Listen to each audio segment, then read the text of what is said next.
Hey guys, this is Wasim from the Urban Propagation. This year we have the black marble for the citrus plants and fruit plants. I'm going to apply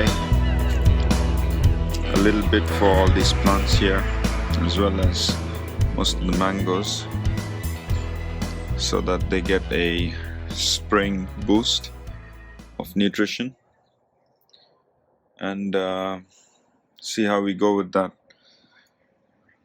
And I'll be applying to most of the plants in the back as well, some large fruit trees that need attention. I've been fertilizing as needed, and I think springtime is fruiting time, so it's quite important to fertilize fruit trees during this time. So guys, that's how I've fertilized it.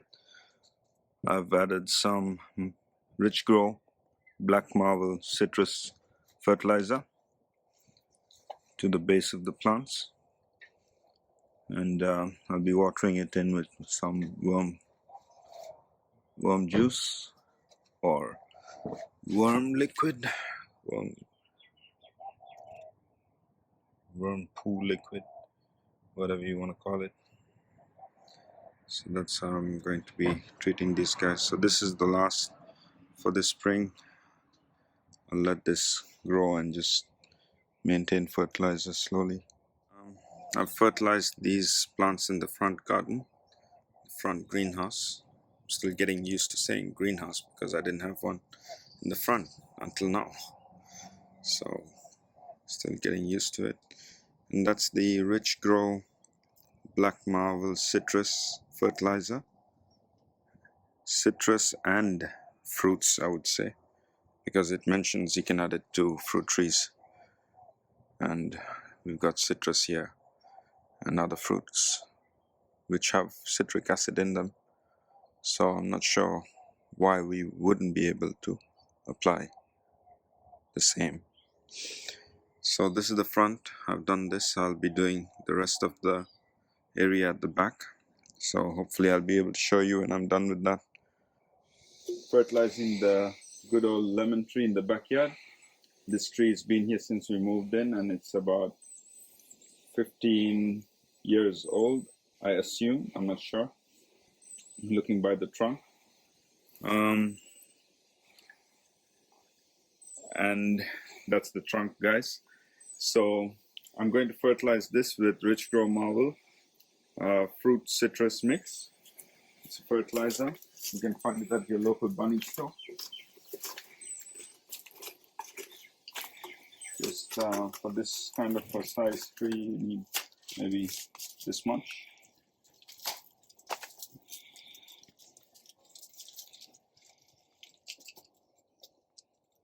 It's not that this tree is in need of it, but it's springtime and this is the best season to fertilize the tree.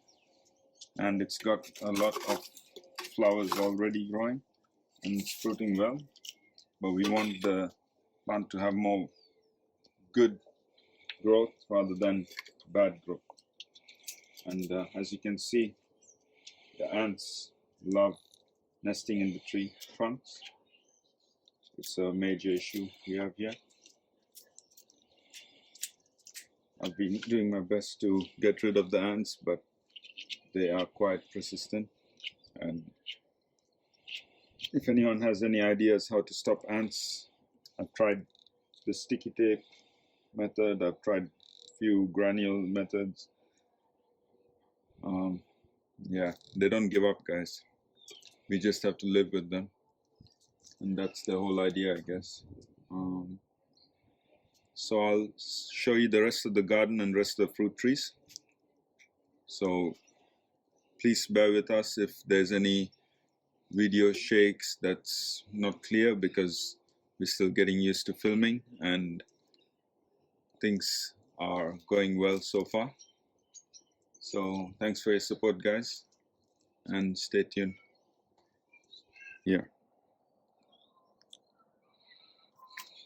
So guys, we are here at the Tahitian lemon or lime, sorry, and we will be fertilizing this. It's about 5 years old, this plant, and it's been with us, say, about 3 years now. One of the first trees that we purchased here. And for this, it's been doing quite well, so it doesn't really need a whole bunch of fertilizer. But guys, these clumps, you need to break it into smaller bits. We can't keep it just like that. That itself is enough to fertilize a small pot. This is the Tahitian lime, and we'll be giving this much of the fertilizer for this.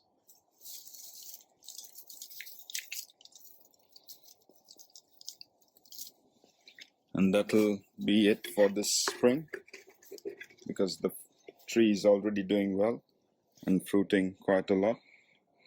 If you see, there's a whole lot of flowers here and a lot of ants on them too. And next to it we have the fruit salad tree, which has about 3 different fruits of citrus growing on it. We'll be using this much.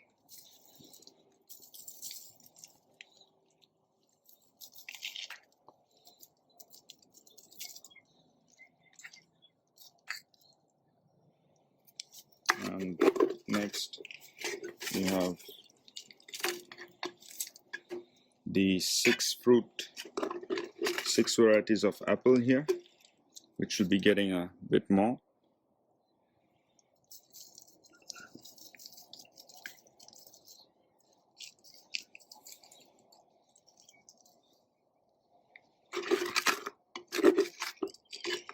And this is the 2 stone fruits. We have the white nectarine and blood plum.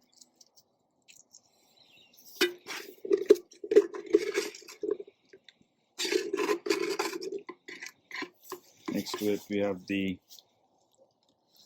3 fruit white nectarine, yellow peach.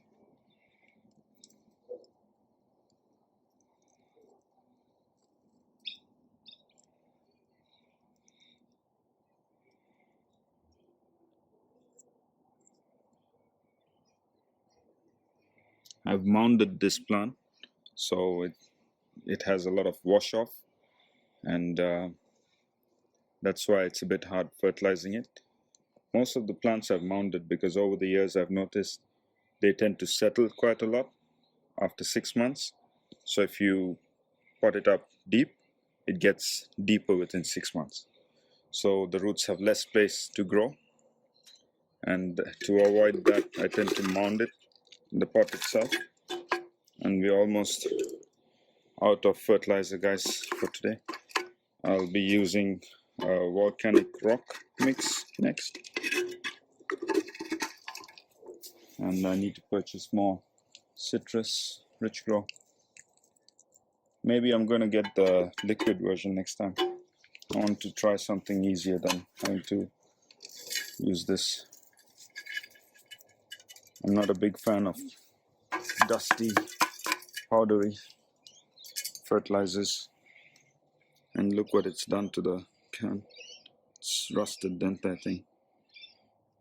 So just hang on, guys. I'll grab the other mix and I'll be back with you soon. So guys, we're back here with the dynamic lifter. So I decided to go with what's left from the dynamic lifter instead of the volcanic rock mix. And my trusted helper here told me that I forgot to tell you guys how much was the mixing scoop. That's 80 ml, 1/3 cup. So that's how much we're using. And it smells awful, guys, but trust me, it's worth it. Just apply around the roots and water it in well. And many of them are getting this for the first time, so it's really important that your plants get the required nutrition and time so that they don't start depleting and stunting the growth. Because if you put less, thinking less is more, you might lose your plant. Especially because this is grown in the pot and not on a soil that's fertilized naturally by tree droppings and animals.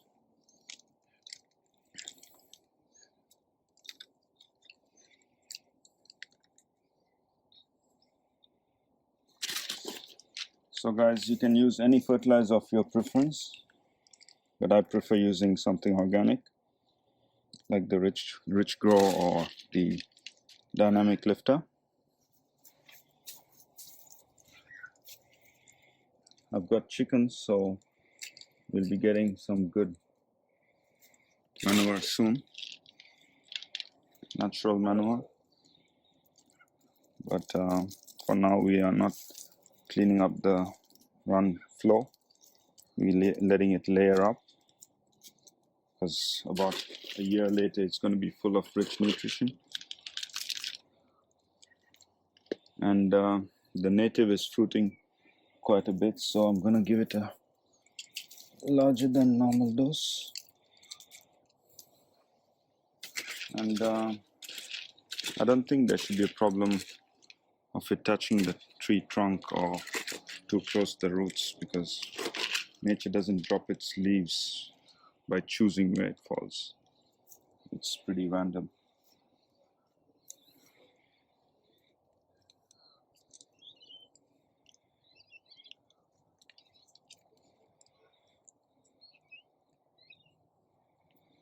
So this one here is a 2-fruit stone fruit. We've got the blood plum and yellow nectarine. And over here we've got the 4-apple plant.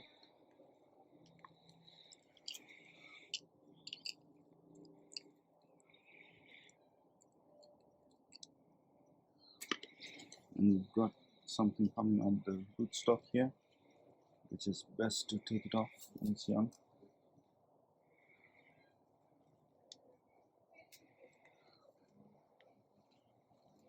It's pretty tight. Made a mess there, but that's fine, it's gone into the next plant. I've got some rosemary growing in between there, so that it can fill up the gaps that I can't fill with the pots. And that's pretty decent because it grows out of the fence and we'll be able to harvest it sparingly. This is the Satsuma blood plum. And I'm going to take this branch off because it's too tight. And it's beautiful. It's growing this way towards us, so I'll be turning the pot around so this can grow towards the fence. Let me give this a good dose.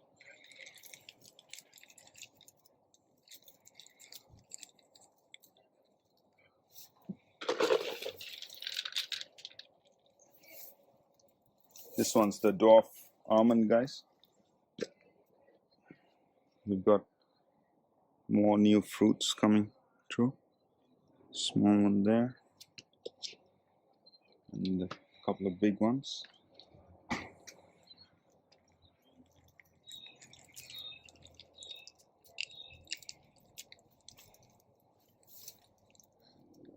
So tight squeeze in here, guys.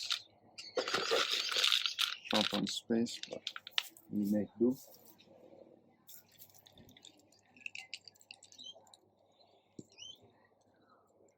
This one's the orange Mediterranean sweet variety. It's a recent plant that I picked up. I'm addicted to picking up plants wherever I go. I dream of plants, think of plants. Plants is life. And the feijoa hopefully will fruit this year.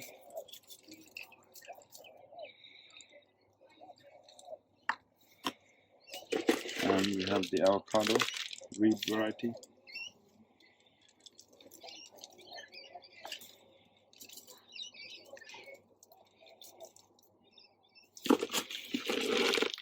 New growth coming through everywhere.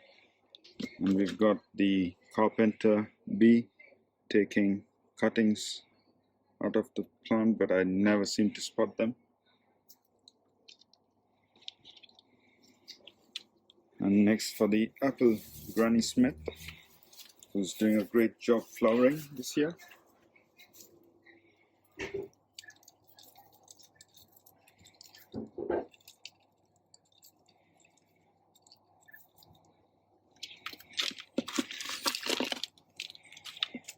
Almost out of this as well, but I've got some more in a different pot.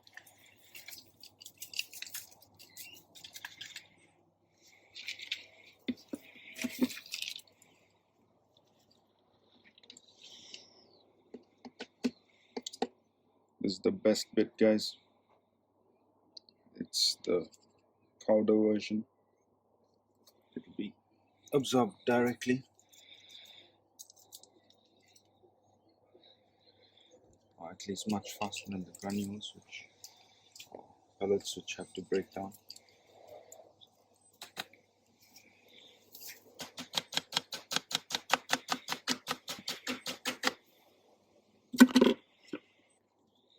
So we've got the new tub of dynamic lifter.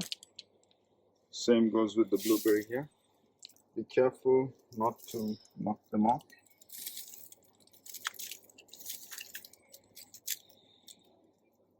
It's tricky getting your hands around these guys. I need to prune it in a much more effective way next season. So we've got the Valencia orange, seedless variety. This one's from the Daly's nursery as well. It's a grafted variety, and frost hardy. Okay. Medium hardy. Yeah, so got some grass growing in here. A good dose for fruit trees, because this is the second, maybe fourth year for this one, and here it's been 2 years now. So looking forward to some great new growth. As you can see, we've got flush of new growth coming through everywhere, even though there's frost damage. That's because this area gets a bit chilly at night, especially with the Melbourne frost. This one's an apple tree that I grew from seed, and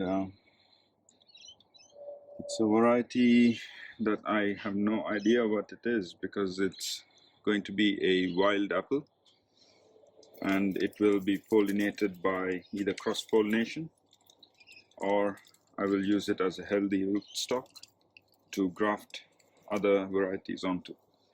And the plan for this tree is either becomes a fruit salad tree of its own, or a grafted version of it. And here we have one of the newer additions, the orange blood. So blood orange, Citrus senensis. So I've heard that this is really good for sinus patients who can't breathe, and helps them breathe because it's packed with nutritious vitamin C. And I've got a purple mustard green going in here. I can feed that to the chicken. And so far I'm really happy about the size of this plant, because it's starting to show good signs of growth. So I'm going to do a bit extra. And we have the pineapple here. It's the second year for this pineapple. This year I'm looking forward to harvesting pineapple from this. It's been a little stagnant because of the clay soil that I put it in the beginning, but now I fixed that and it seems to be doing better. But of course, we're not in Queensland, so it's not that hot here for pineapples. It's pretty drought tolerant, so Melbourne rains too much. This one's got a great big lemon on it.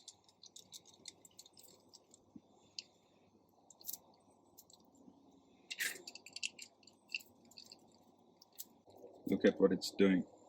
Look at it. Look at it. Look at the fruits coming through. So don't you think it's done well? We should reward it. And it gets treated well and it gives back to us. Because as you can see, it's in need of nitrogen. And I got this from the backyard. It was in a swamp. It doesn't need much, but just going to be polite and not leave it up. Just a little bit for you. Got a piece of plastic. Kept that for sugar for the ants.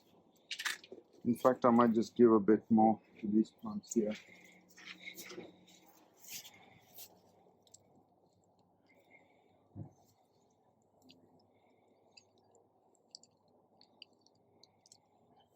And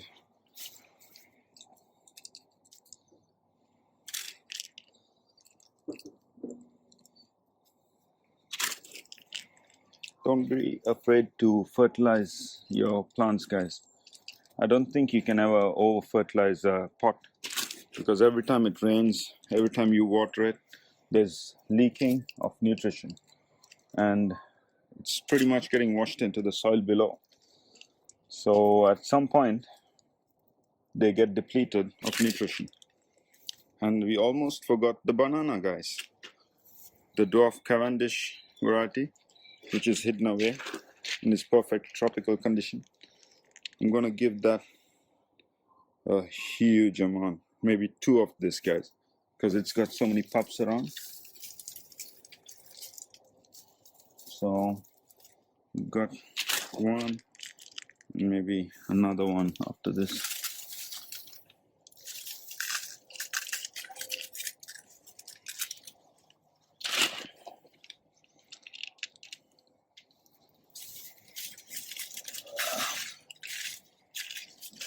Okay, so 3 full scoops of that for that, and bit for the galangal, which is gone to dormancy, died back. It'll be back, I hope. And another scoop for the citrus.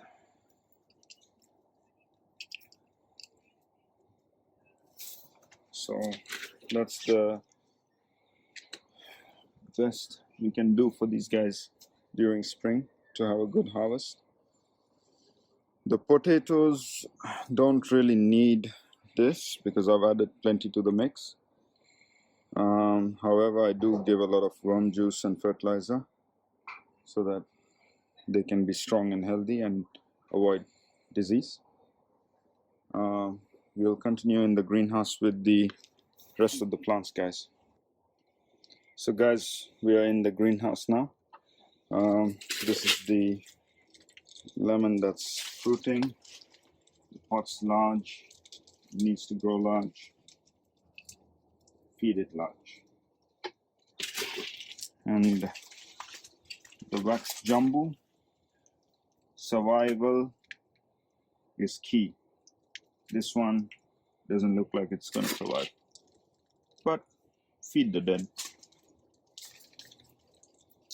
Coffee, feed it, feed it, feed it. It's coming back from a hard year, frost damage, feed it. Pineapple, not really necessary. Liquid feeder. Got the mango here.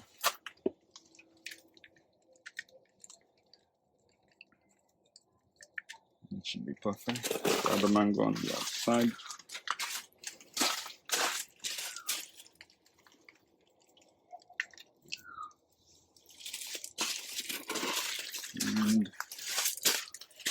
got coffee.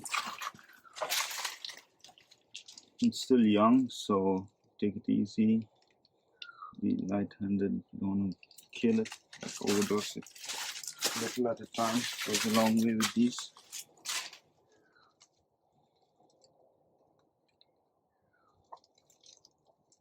Saffron.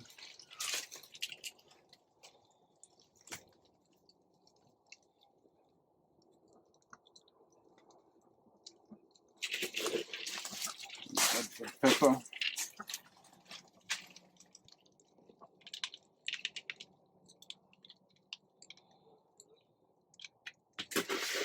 Mango.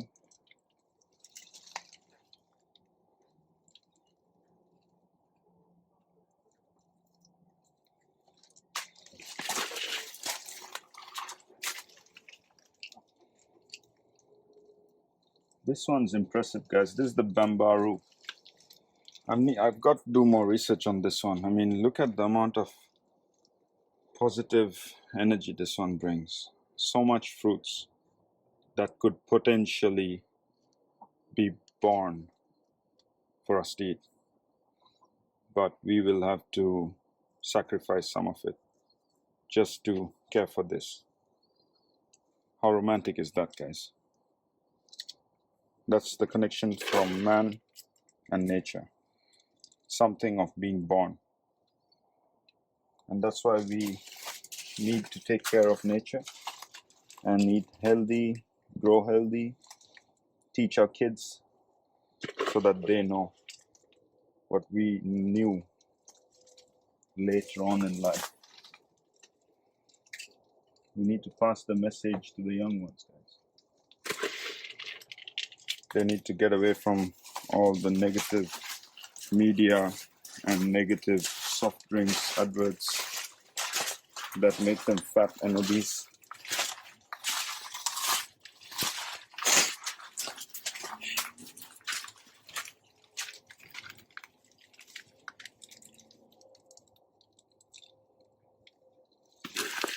And we still got some left.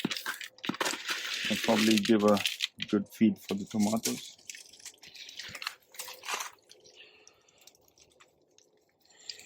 The smell is absolutely breathtaking, guys. I'm currently having a nose breakdown. But it's a small sacrifice for big gains, guys.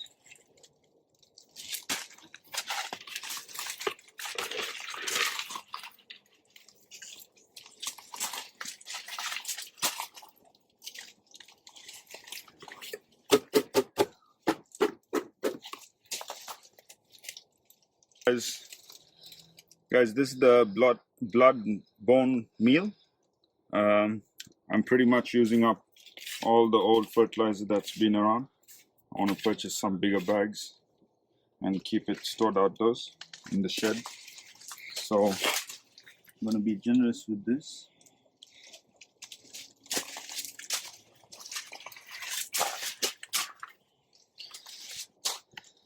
This one's more nitrogen, so it's ideal for leafy greens.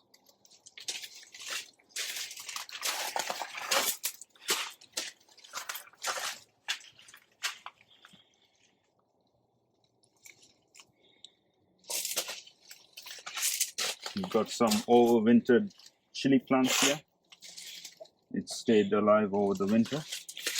Even though the greenhouse was broken down and struggling to keep up, it still survived, guys.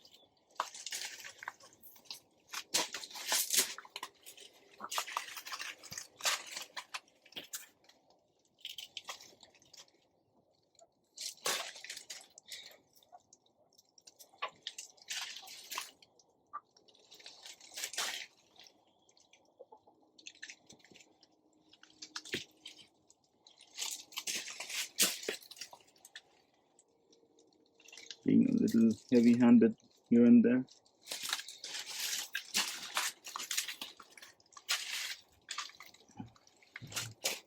because this is the first fertilizer application day of this year, especially for spring in time for summer. So I want to make sure they are well fed, because it's one of the most time consuming jobs.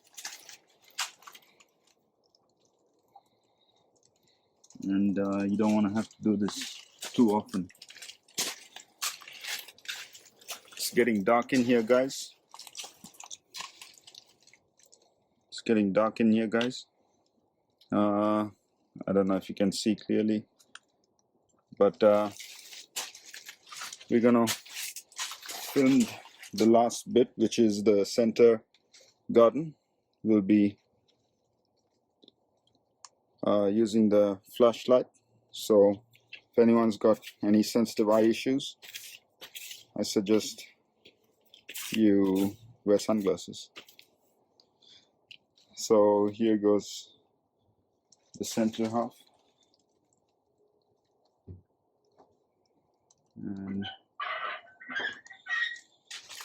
just a gentle amount, not too much, not overdoing it, because we built this raised bed as a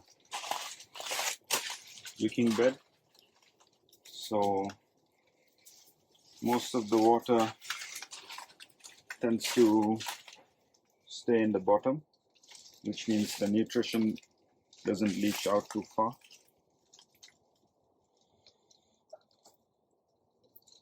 So we don't need to go terribly crazy on this one.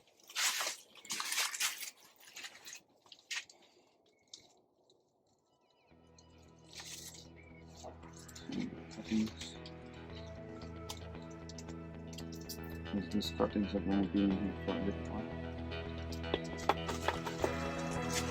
The strawberry tower, I usually don't fertilize with this. I do it a liquid feed, because if I was to fertilize with this, it would not really work out. It's better to use liquid fertilizer on that. And that's it for tonight, guys. It's getting dark and we are almost done, so we're going to finish off whatever is left and see you in the next video, guys. Thank you.